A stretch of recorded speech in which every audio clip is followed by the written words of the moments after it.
भीमा एकादशीको कथा। यो एउटा यस्तो व्रत हो जसले शक्ति र संकल्पको परिभाषा नै बदलिदिन्छ। तर कहिल्यै सोच्नु भएको छ महाभारतको सबैभन्दा बलियो योद्धालाई व्रत बस्न किन त्यस्तो गाह्रो भयो होला? ल आज हामी भीमा एकादशीको परिचय, भीमको समस्या र एउटै व्रतबाट मिल्ने सबै फलको बारेमा कुरा गर्नेछौँ।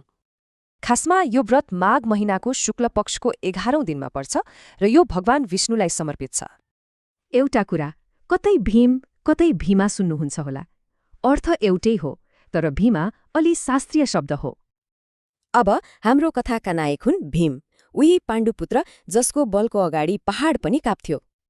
तर त्यस्ता शक्तिशाली भीमको पनि एउटा कमजोरी थियो, भोक। उनी आफ्नो भोकलाई काबुमा राख्नै सक्दैनथे।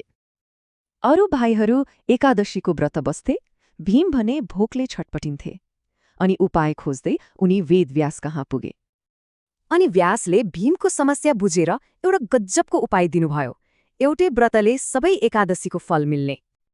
अनि भयो के भने भीमले त्यो कठोर व्रत पूरा गरे। हो, त्यही दिनदेखि नै यो एकादशी भीमा एकादशी बन्यो।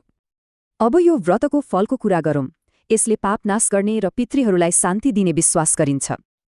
ल, यो व्रतको विधि पनि सरल छ। दशमीमा सात्विक खाने, एकादशीमा उपवास अनि द्वादशीमा व्रत तोड्ने। यो कथाले एउटा ठूलो कुरा सिकाउँछ। खास शक्ति शरीरको होइन, मनको दृढताको हो। मतलब यदि मनमा विश्वास र आँट छ भने जे पनि सम्भव छ, जस्तो सुकै चुनौती किन नहोस्। एउटा प्रश्न सोचेर हेरौँ न, पहाड उछाल्ने बल ठूलो कि मनलाई स्थिर राख्ने संकल्प?